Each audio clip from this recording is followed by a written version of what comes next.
गाड़ी में कोई भी नहीं है।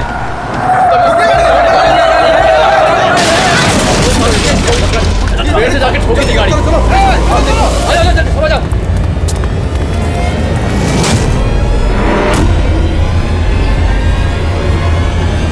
अरे बबलू भाई, अंदर तो देखो, ड्राइवर नहीं है। गाड़ी अपने आप कैसे चल रही थी?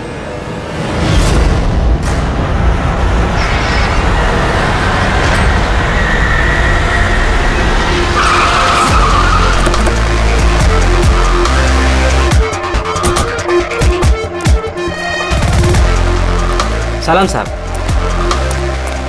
क्या बात है? एक्सीडेंट के केस में सीआईडी को बुलाया तुम लोगों ने? सर मुझे लगा है नॉर्मल एक्सीडेंट नहीं है, इसीलिए। क्यों? ऐसा क्यों लग रहा है? सर आइए खुद ही देख लीजिए, आइए।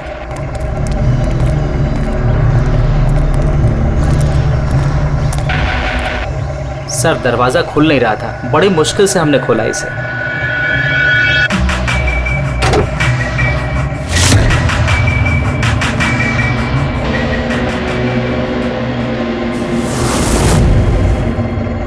ये पहले किसने देखा? सर इन लोगों ने। मैं देखता हूँ। किसने देखा था पहले? क्या हुआ था? सर ऐसा पहले कभी देखा ही नहीं। गाड़ी में ड्राइवर नहीं था सर। गाड़ी में ड्राइवर नहीं है तो गाड़ी अपने आप चल रही थी। अरे यार साफ साफ बताओ भाई। हाँ सर, गाड़ी में ड्राइवर नहीं दिखाई दिया और गाड़ी जाके सीधे पेड़ से टकरा गई। अरे क्या बात कर रहे हो? गाड़ी के अंदर ड्राइवर है, मना पड़ा है। नहीं सर, सच में गाड़ी में ड्राइवर नहीं था, नहीं तो ये गाड़ी मेरी भी गाड़ी को टकराते हुए बच गई। लाश की हालत से तो लगता है कि गाड़ी काफी स्पीड में थी। सर गाड़ी बहुत स्लो थी, लेकिन इतनी स्लो में कोई मर कैसे सकता है? गाड़ी भी ऑटोमेटिक है, हर चीज ऑटोमेटिक है, सेफ्टी डिवाइस भी ठीक है।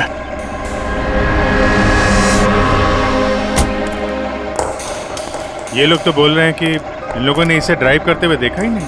अच्छा, तो हो सकता है ये ड्राइवर पहले से घायल हो, जिसकी वजह से ये ड्राइविंग सीट से फिसल के स्टीयरिंग के नीचे जो जगह वहां पे सरक गया और उसके बाद ही एक्सीडेंट हुआ हो।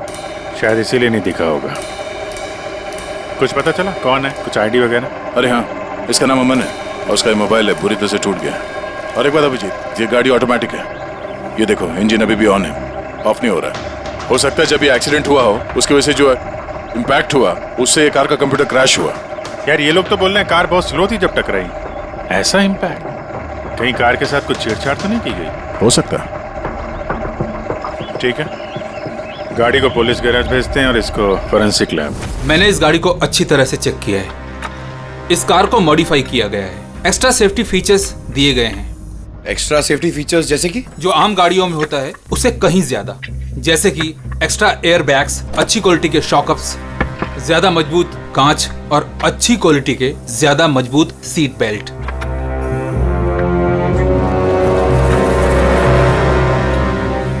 ये देखो, निकोटीन पैच। Nicotine patch? ये तो सिगरेट छोड़ने के काम में आता है ना? हम गाड़ी के सिस्टम को कंप्यूटर से लिंक कर सकते हैं?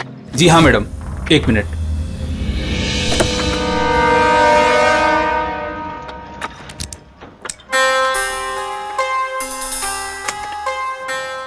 मैम, किसी ने सेटिंग चेंज किया है। कार के सॉफ्टवेयर को हैक किया गया है। खिड़की के कांच से लेकर ब्रेक तक सब कुछ कोई और कंट्रोल कर रहा था। अगर सब कुछ कोई और कंट्रोल कर रहा था, फिर हादसे के बाद इंजन उसने बंद क्यों नहीं किया? टक्कर की वजह से कार का वायरलेस सिस्टम डैमेज हो गया था, इसलिए कार बंद नहीं हुई। गाड़ी को हैक किया गया? मतलब ये एक्सीडेंट नहीं है, ये तो मर्डर है।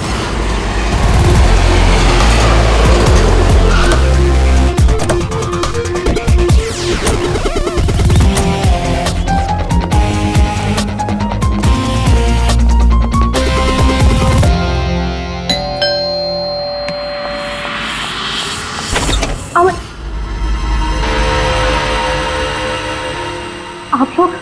सीआईडी।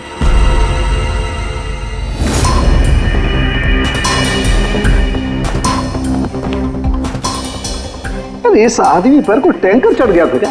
सारी की सारी हड्डियां टूट गई हैं। कोई टैंकर वैंकर नहीं चढ़ा था इसके ऊपर साउंड के। एक छोटा सा एक्सीडेंट हुआ था यार, छोटा सा, और वो भी किसी ने करवाया था। आपके पति अमन का एक्सीडेंट हुआ है और वो नहीं रहे। आपको कैसे पता? अमन को कार नहीं चलानी चाहिए थी। वो कभी कार नहीं चलाता था सर, क्योंकि उसे पता था कि छोटा सा झटका भी उसकी जान ले सकता है। पर आप लोग, मेरा मतलब है कि सीआईडी यहाँ पे। जी, क्योंकि हमें लगता है कि उनका खून हुआ है। खून? पर ऐसे कैसे हो सकता है सर? एक्सीडेंट से पहले तो अमन मुझसे फोन पे बात कर रहा था, हम दोनों फोन पे बात कर रहे थे कि अचानक फोन कट हो गया। मैंने बहुत ट्राई किया लेकिन फोन नहीं मिला। मैं समझ गई थी कि कुछ तो ठीक नहीं है। अमन कभी भी खुद गाड़ी ले जाकर इतना बड़ा जोखिम नहीं उठा सकता था। खुद ड्राइव नहीं करते हैं तो ड्राइव कौन करता है? सर, हमारा एक ड्राइवर है। कहाँ वो ड्राइवर? कहाँ है अभी? उसकी तबीयत खराब थी, इसलिए वो छुट्टी पर है। कहीं उस ड्राइवर नहीं तो कुछ गड़बड़ नहीं गई गाड़ी में? नहीं सर, हमारा ड्राइवर बहुत ही भरोसेमंद इंसान है, वो ऐसा कभी नहीं कर सकता। पिछले 15 साल से वो हमारे लिए कार चला रहा है। सर, इसके शरीर पर 7 जगह हड्डियों के टुकड़े टुकड़े हो गए, 43 जगह हेयरलाइन फ्रैक्चर्स हैं और 21 जगह माइन्यूट फ्रैक्चर्स हैं। और हैरानी की बात तो ये है कि इसके पहले भी इसके शरीर पर बहुत सारे फ्रैक्चर्स हो चुके थे जो अब हील हो गए। बस इन हड्डियों के टूटने की वजह से इसके शरीर के नाजुक अंग जैसे हार्ट, फेफड़े, ये सब डैमेज हो गए हैं और मौत भी शायद इसी वजह से हुई है। साळुंखे, ये जो निशान है स्क्वेरिश, ये कैसे निशान है? बस ये निकोटिन पैचेस के निशान है। इसके शरीर पे बहुत ज्यादा है। इसे सिगरेट पीने की लत थी और वो इसे छोड़ना चाह रहा था। Nicotine patches? अच्छा। और फिर यार अभी तारिका ने बताया कि इसके शरीर पर पुराने फ्रैक्चर्स के निशान भी हैं, बहुत सारे। ये पुराने फ्रैक्चर्स का क्या मतलब हो सकता है? अमन को ड्राइविंग तो आती थी ना? हाँ सर। तो फिर जोखिम किस बात का? अमन मेरे या आपकी तरह नहीं था सर। छोटे से छोटा झटका भी उसकी जान ले सकता था। ड्राइविंग की वजह से उसकी जान को खतरा था, इसीलिए हमने कार में भी काफी मॉडिफिकेशंस करवाई थी और ड्राइवर को भी कहा था कि कार आराम से चलाए। छोटा झटका भी उसकी जान ले सकता था? क्या मतलब? क्या कुछ था उसको? कोई प्रॉब्लम थी? सर, अमन का शरीर कमजोर था, नाजुक था। यार तू क्या कर रहा है साळुंखे? अरे तू ये ऑस्टियोजेनेसिस इम्परफेक्ट है। ऑस्टियोजेनेसिस इम्परफेक्ट मतलब ब्रिटल बोन डिजीज? एग्जैक्टली, भंगुर अस्थि रोग। मतलब इसकी हड्डियां भंगुर हैं। और इसीलिए बॉस, इसकी हड्डियों को अगर जरा सा भी झटका लगे तो चकनाचूर हो सकती हैं। 25 से ज्यादा बार उसके फ्रैक्चर्स हो चुके थे। हमेशा खतरा रहता था उस पे। मुझसे जितना हो सके मैं उसकी सुरक्षा का ख्याल रखती थी ताकि उसे कोई झटका न लगे। घर में, कार में हमेशा उसकी सुरक्षा का ध्यान रखती थी। यहाँ तक कि जब अमन को पता चला कि सिगरेट पीने से हड्डियां कमजोर होती है तो अमन ने पूरी कोशिश की सिगरेट छोड़ने की। तभी इतने मामूली एक्सीडेंट से भी ये हाल हो गया था शरीर का। लेकिन वो अचानक गाड़ी लेके कहाँ गया था? सर, मुझे नहीं पता, लेकिन जब वो अकेला गाड़ी लेकर चला गया तो मुझे उसकी बहुत चिंता हुई और मैंने अमन को फोन किया। हेलो अमन। या बेबी बोलो। अच्छा, तो तुम खुद ड्राइव कर रहे हो। तुम्हें पता है ना तुम्हारा ड्राइव करना कितना ज्यादा खतरनाक है, लेकिन तुम मेरी बात सुनते तक नहीं।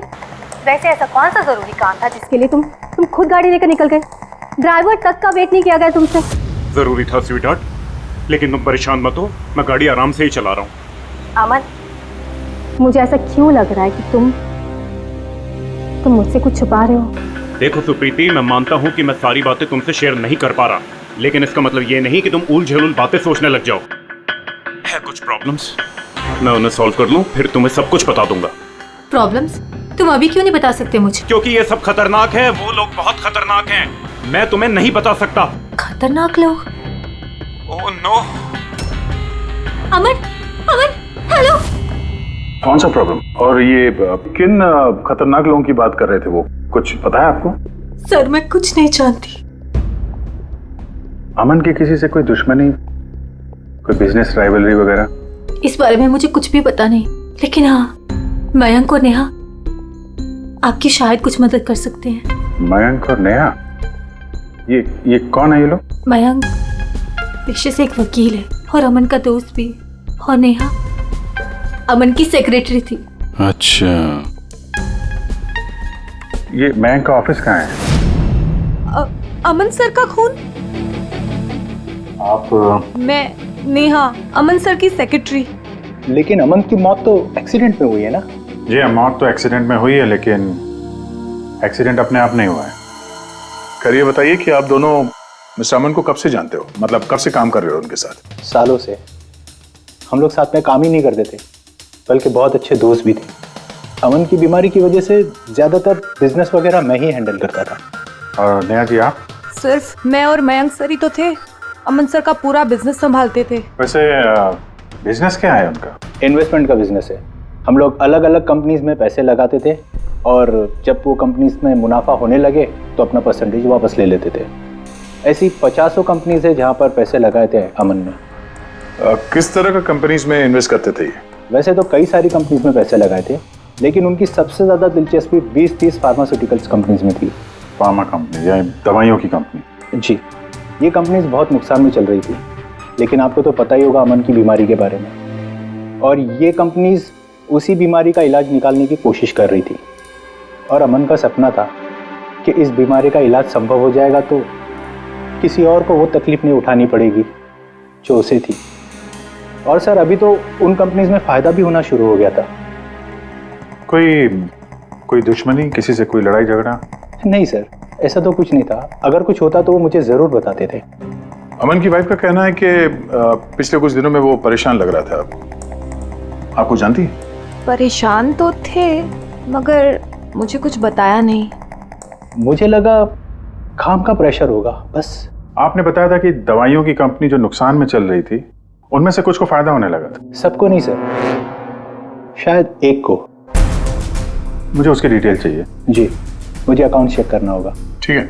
और मुनाफे के अलावा कोई ऐसी बात जो आपको अलग लगी है या फिर कुछ अजीब सी हो, वो भी बता दीजिएगा।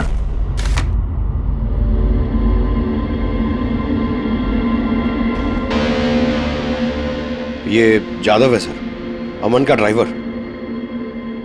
काफी परेशान लग रहा है वो। देखते हैं।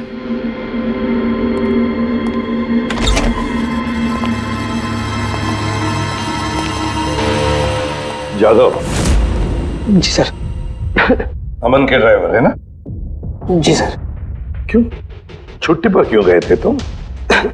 साहब बीमार हूँ और अमन सर ने मुझे खुद छुट्टी दिया था। मिस्टर अमन को तुम ही लेके जाते थे ना? जी मैडम, अमन सर मेरे साथ ही जाते थे। कभी वो कोई टैक्सी वगैरह नहीं लेते थे। तो फिर तुम तो हमें बता सकते हो कि अमन साहब कहाँ कहाँ जाते थे, है ना? जी जी। ये देखो जादव, ये जगह पर उनकी मौत हुई थी। अब ये जो रास्ता है, ये कहाँ पर जाता है या फिर वो इस रास्ते पर कहाँ जा रहे थे, ये तुम्हें पता है? मुझे नहीं पता है। देखो, हमें पता है कि तुम इसके बारे में जानते हो। तुम्हारी भलाई इसी में है कि सीधे सीधे बता दो। जी मैडम। सुप्रीति मैडम से कुछ कहिएगा मत। वो सड़क के कुछ दूर पे एक मोटेल है, वहां हमेशा वो बार बार जाते थे।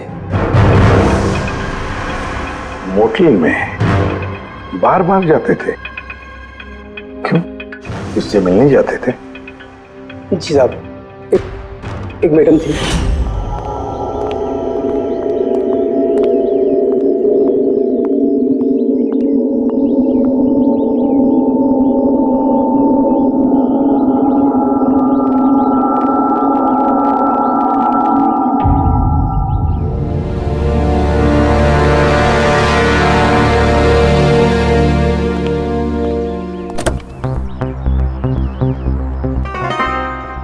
सुन जादव, ये जो कुछ भी तुमने देखा इस बारे में किसी से कुछ मत कहना, सुप्रीति भाभी से भी नहीं, समझे?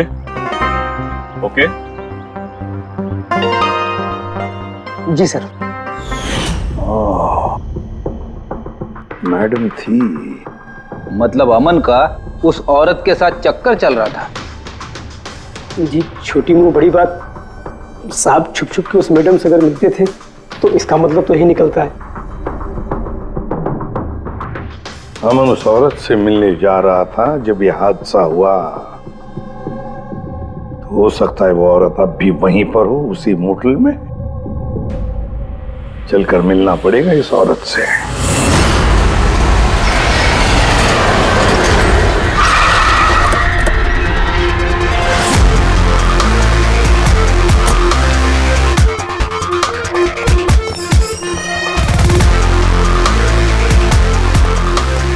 Excuse me. Yes madam, how can I help you? हम किसी से मिलने आए हैं। लेकिन आप लोग हैं कौन और किससे मिलना है आप लोगों को? हम लोग सीआईडी से। ये आदमी, ये आपके मोटेल में आता जाता रहता है? हाँ मैडम। किससे मिलने आता है? हमारे होटल के रूम नंबर 305 में एक मैडम रुकी हुई है, रूही। वो उनसे अक्सर मिलने आता रहता है। 305? यस सर, वो अभी चेकआउट करने वाली है। ये रूही हाथ से निकलनी नहीं चाहिए। कहाँ से जाना है? सर यहाँ से लेफ्ट। पंकज स्टेयरकेस से जाओ, हम दोनों लिफ्ट से जाते हैं।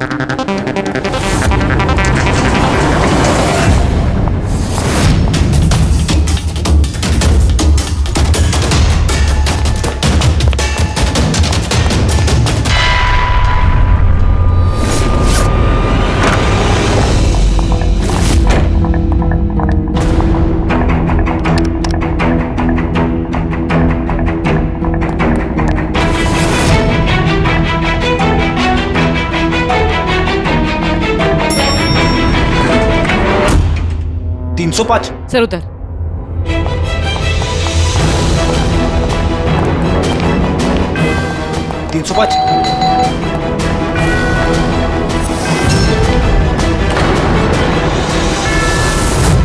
रूही? नो। ए, रुको! पूर्वी! रूही, मुझे मत मारो, मुझे मत मारो प्लीज। रुको। रूही, रूही, रूही, रूही, रूही, रुको, रूही!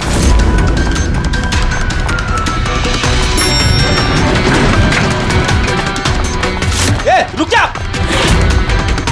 रूही, रुको! रुक जा! रूही! मार दो मुझे, लेकिन तुम लोग भी बच नहीं पाओगे। तुम लोगों का सच सबके सामने आ ही जाएगा। सच? कौन सा सच? मैं सब जान चुकी हूँ तुम लोगों के बारे में, सब जान चुकी हूँ। क्या बोल रही हो तुम? तुम्हें ऐसा क्यों लगता है कि हम तुम्हें मारेंगे? आओ।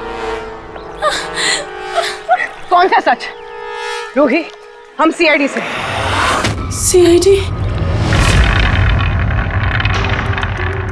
चलो मान लिया रूही कि तुमने कुछ नहीं किया, लेकिन अगर तुमने कुछ नहीं किया तो वहां से भागी क्यों? मुझे लगा कि ये लोग मुझे मारने आए हैं। इसका मतलब कोई है जो तुम्हें मारना चाहता है? जी, वही लोग जिन्हें हम एक्सपोज करने वाले थे। उनके खिलाफ हमारे पास सारे सबूत थे। कौन लोग और कैसे सबूत?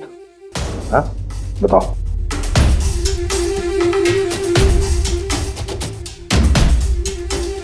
इसे तुम जानती हो ना, यमन है ना, इसी के साथ तुम मिलकर काम करती थी, इसी के साथ मिलकर तुम उन लोगों को एक्सपोज करने वाली थी जिसकी वजह से अमन की जान चली गई।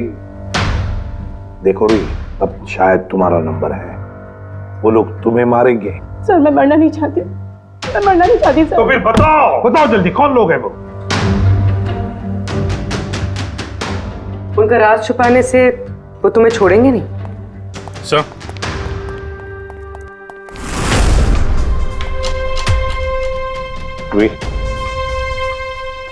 ये लो पानी पी लो,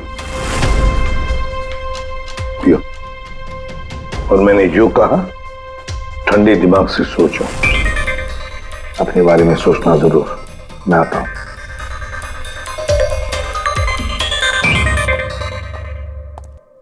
घबराई हुई है, डरी हुई है। लेकिन अब डरने की क्या जरूरत है सर? अब तो सीआईडी के पास है वो। लेकिन सर वो हम पे भरोसा नहीं कर पा रही, थोड़ा वक्त लगेगा। से जो अमन का वकील है मयांक, उससे क्या पता चला? सर अमन ने बहुत सारी दवाई की कंपनियों में पैसा लगाया था, लेकिन वो सब की सब घाटे में चल रही थी। एक कंपनी है जिसने अभी अभी फाइनली फायदा करना शुरू किया था, CRM फार्मास्यूटिकल। और सर ताजुब की बात यह है कि अमन ने पिछले हफ्ते ही इस कंपनी के साथ जितने भी डीलिंग्स है वो सब तोड़ दिए, और मयंक भी इस बात से काफी हैरान था। वही तो समझ में नहीं आ रहा है कि इस अमन ने जब ये कंपनी लॉस में जा रही थी तब उसके साथ तो डील नहीं तोड़ा, और जब ये कंपनी प्रॉफिट कर रही है तब डील तोड़ने जा रहा है। और सर वो मयंक से कभी कोई बात छुपाता नहीं था, उसने ये बात मयंक को बताई भी नहीं। हाँ सर, मयंक ने उसका भरोसा तोड़ दिया होगा सर। आओ जरा। रोहित, CRM फार्मास्यूटिकल्स के साथ जो अमन की डील थी वो तुम्हारी वजह से कैंसिल हो गई है ना? वरना उसके पास ऐसी कोई वजह तो थी नहीं। अब सच सच बता दो, ये डील तुमने क्यों तोड़वाई? क्योंकि उसने मेरे भाई का खून किया। भाई का खून? सर, मैं जिस शहर से आई हूँ उस शहर में बहुत पोल्यूशन है। मेरे भाई को पोल्यूशन से बहुत एलर्जी थी, उसे सांस लेने में बहुत तकलीफ होती थी। वो तो सिर्फ दवाइयों पर ही जिंदा था। एक मिनट, और वो दवाइयाँ थी CRM फार्मास्यूटिकल कंपनी की, हैं? जी सर, और सबकी सब नकली थी। मेरे भाई के ऊपर कोई असर ही नहीं कर रही थी, और ये बात हमें बहुत लेट पता चली, और मेरे भाई की जान चली गई। तुम्हें कैसे पता चला कि वो दवाई नकली थी? सर, मैं खुद एक प्राइवेट कंपनी में केमिस्ट हूँ। जब ये दवाइयाँ मेरे भाई पर असर ही नहीं कर रही थी तो मुझे शक हुआ कि क्या बात हो सकती है। तो मैंने उन दवाइयों को खुद से टेस्ट किया और मेरा शक बिल्कुल सही निकला। सारी दवाइयाँ नकली थी। नकली थी मतलब? सर, हर एक दवाई एक खास केमिकल से बनती है, और जिस दवाई की मेरे भाई को जरूरत थी वो केमिकल तो उस दवाई में था ही नहीं, जिसकी वजह से वो दवा उस पर असर भी नहीं कर रही थी। और अमन इस कंपनी में एक इन्वेस्टर था। जी सर, इसलिए मैं उससे मिलने भी गई थी, लेकिन वहां जाके पता चला कि इसमें तो उसका हाथ है ही नहीं, और उसने मुझसे प्रॉमिस किया कि वो मेरी इसमें मदद करेगा। अरे सर, आप यहाँ कैसे? कोई काम था क्या? हाँ, ये मेरी असिस्टेंट रूही है। हेलो। इसे देखना था कि दवाइयाँ कैसे बनती हैं। देख सकते हैं? कैसी बात कर रहे हैं सर? आपको कैसे मना कर सकते हैं? आइए मैं दिखा देता हूँ आपको। एक काम कीजिए, आप मेरे साथ बॉस के यहाँ चलिए, रूही अपने आप देख लेगी। रूही तुम जाओ। मैं आइए। एक मिनट सर, ज्यादा आगे मत जाना, आप यहीं तक देखना। आइए सर, मैं लेकर चलता हूँ। आप आइए। आइए सर।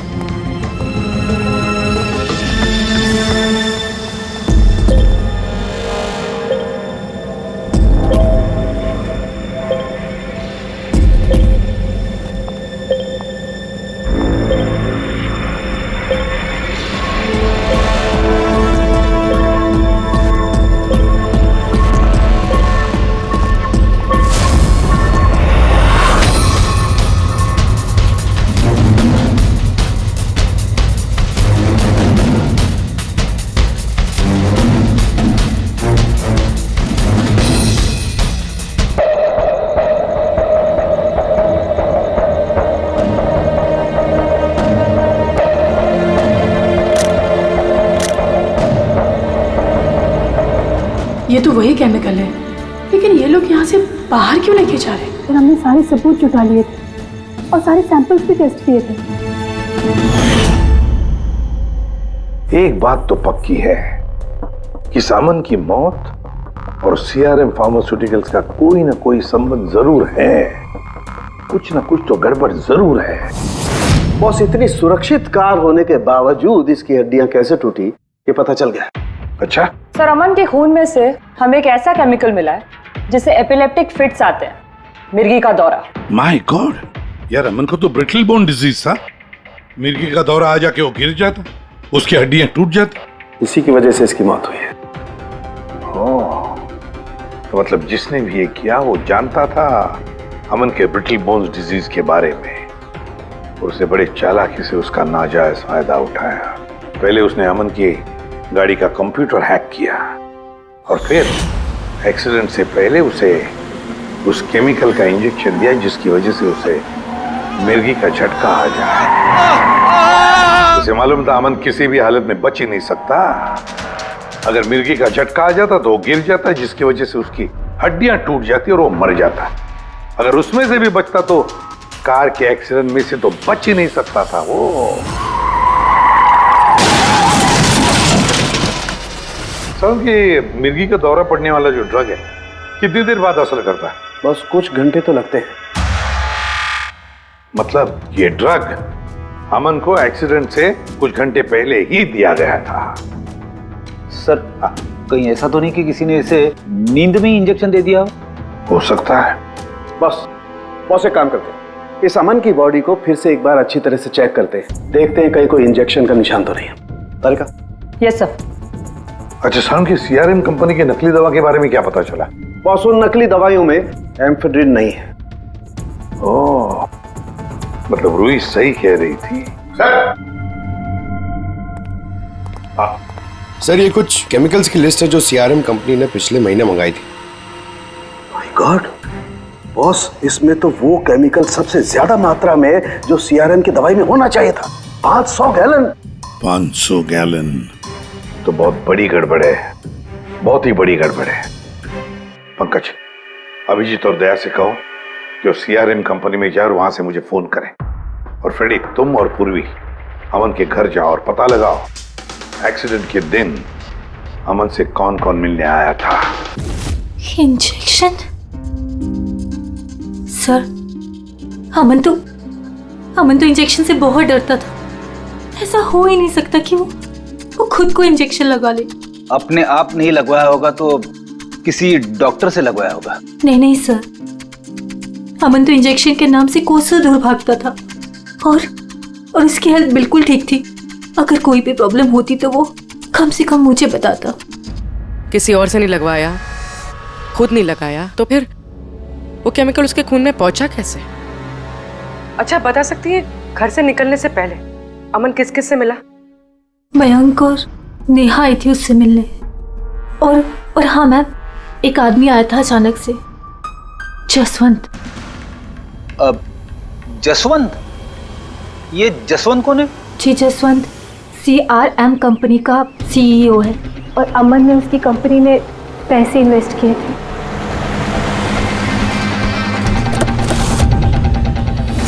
मिस्टर जसवंत, आप अमन के घर गए थे उससे मिलने के लिए उसके एक्सीडेंट के कुछ घंटे पहले?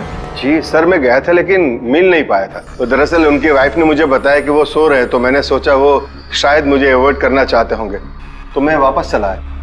पापा, अमन ने हमारे साथ बिजनेस डील कैंसिल की, फिर भी आप उससे मिलने गए थे?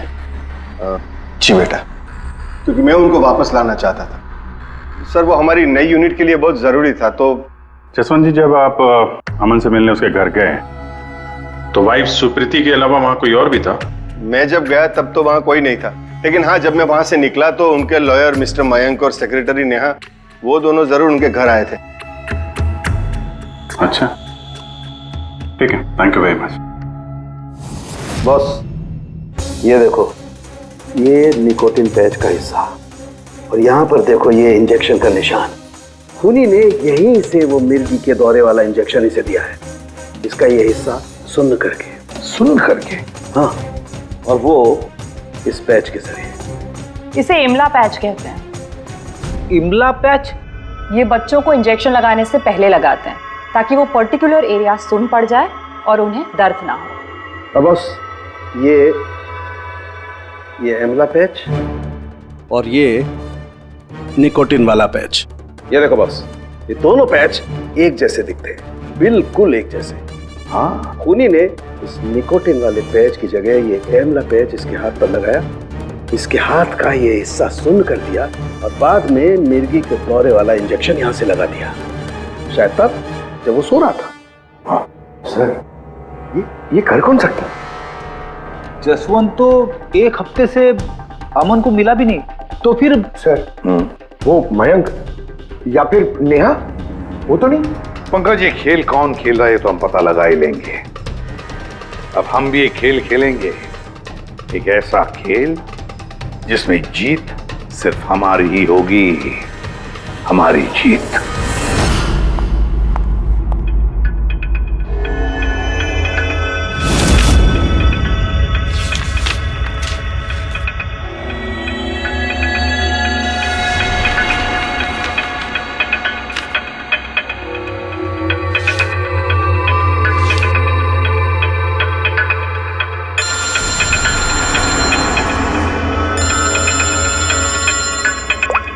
हेलो, मेरा कुरियर तो तुम तक पहुंच गया होगा। कौन है तुम? और ये सब मुझे क्यों भेजा है? तुम लोगों ने अमन को तो मार डाला, लेकिन तुम लोग मुझ तक नहीं पहुंच सकते। अगर तुम लोग चाहते हो कि मैं अपना मुंह बंद रखूं, तो मुझे 5 करोड़ रुपए देने होंगे। ये क्या बकवास कर रही हो? मुझे इन सब के बारे में कुछ नहीं पता। वो तो जब ये सबूत पुलिस तक पहुंच जाएंगे तो तुम्हें खुद ब खुद पता चल जाएगा कि मैं क्या कह रही हूँ और क्या बोल रही हूँ। देखो देखो देखो, मैं कुछ इंतजाम करता हूँ, मुझे थोड़ा सा टाइम दे दो। ठीक है, तुम्हें 2 दिन का वक्त मिलता है, मैं फिर कॉल करूँगी।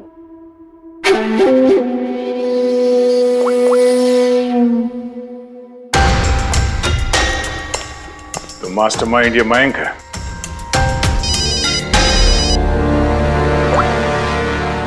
Hello Abhijit sir. सर मैं मयंक बोल रहा हूँ। सर मुझे एक कोरियर आया और एक लड़की का फोन भी आया और उसने मुझसे 5 करोड़ रुपए मांगे, तो मैंने सोचा ये बात आपको बता दूं। नहीं नहीं, बहुत अच्छा किया तुमने, मैं देखता हूँ। Thanks. Thank you so much. Mayank का फोन था। उसने उस कुरियर रूही के बारे में बताया सर। और उसने ये भी कहा कि उसने जानबूझ के समय मांगा था कि हम इस तक पहुंच सके। तो ये मयंक नहीं बल्कि कोई और ही है।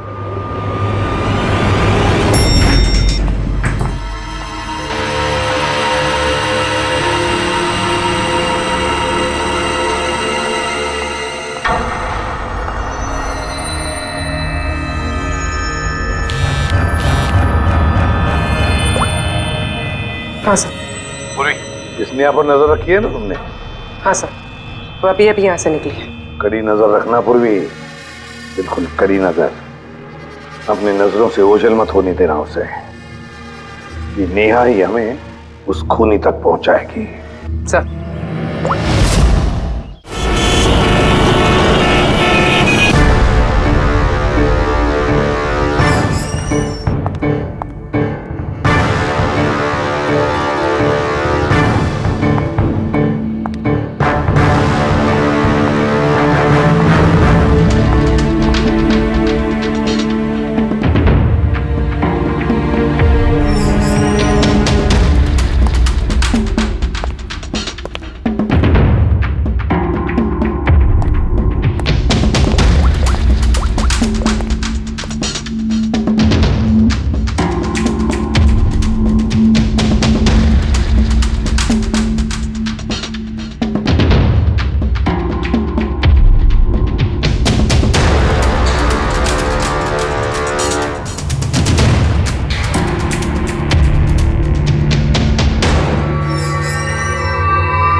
सर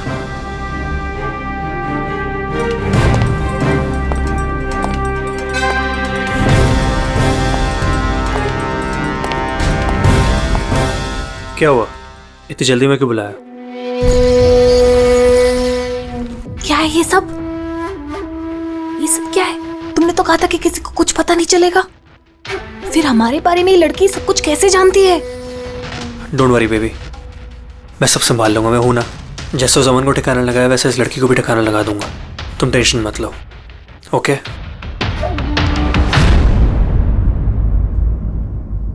पहले हमसे तो निपट लो। You are under arrest, Mr. Ashwin.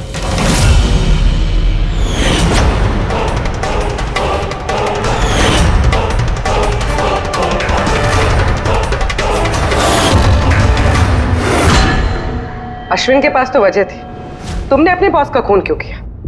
हम दोनों एक दूसरे से प्यार करते। जब मुझे पता चला कि अमन सर सीआरएम फार्मास्यूटिकल की जांच कर रहे हैं, तो ये बात मैंने अश्विन को बता दी ताकि वो लोग अपनी गलतफहमियां दूर कर सके। लेकिन इसने तो अमन को ही दूर कर दिया। क्यों अश्विन? मैं जानता था कि अमन को कुछ समझाने का कोई फायदा नहीं होगा। वो तो हमें जेल भिजवा के ही रहता। तुमने मेरे भाई को मारा, अमन का खून किया और ना जाने कितने मासूमों की जान ली होगी तुमने अपनी इन नकली दवाइयों से। बिजनेस में बहुत घाटा हो रहा था, नुकसान पे नुकसान हो रहा था।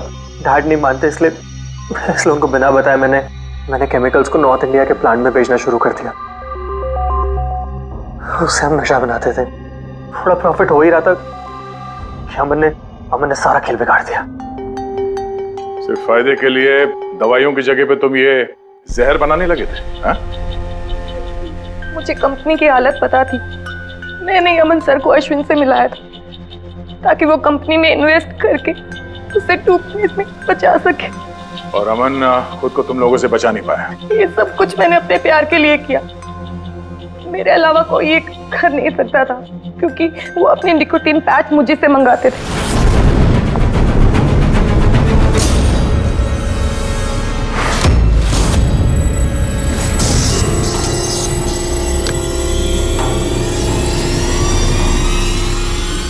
उसके अगले दिन जब हम अमन के घर पर गए। अरे आप ही गए? पर अमन तो सो रहे हैं। अगर कुछ इम्पोर्टेंट काम है तो मैं जगा देती हूँ। नहीं कोई बात नहीं, हम इंतजार करेंगे। ओके, मैं अभी आती हूँ।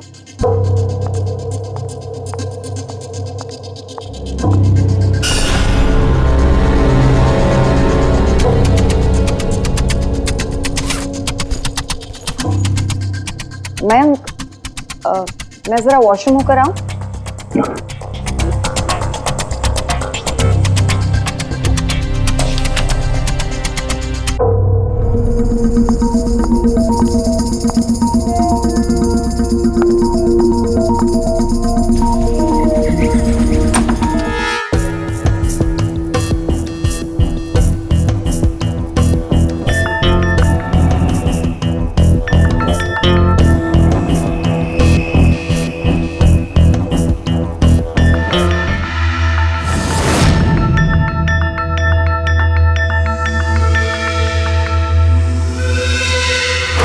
और वो दौरा उसकी कमजोर हड्डियों के लिए जानलेवा बन गया। और तुम चीफ टेक्नोलॉजी ऑफिसर, तुमने रिमोट कंट्रोल से अमन के कार के कंप्यूटर को हैक कर दिया और उसका एक्सीडेंट करवाया। कमाल का दिमाग पाया है तुम लोगों ने, कमाल का दिमाग। काश यही दिमाग किसी अच्छे कामों में इस्तेमाल करते तो देश का भला हो जाता, समाज का भला हो जाता। पर नहीं, तुम्हारे इस टेढ़े दिमाग ने दो मासूम लोगों की जानें ली और पता नहीं कितने सैकड़ों लोगों की मौतें हुई तुम्हारी इस गलत दवाइयों की वजह से। तुम्हें तो कड़ी से कड़ी सजा होगी, शायद फांसी होगी तुम्हें।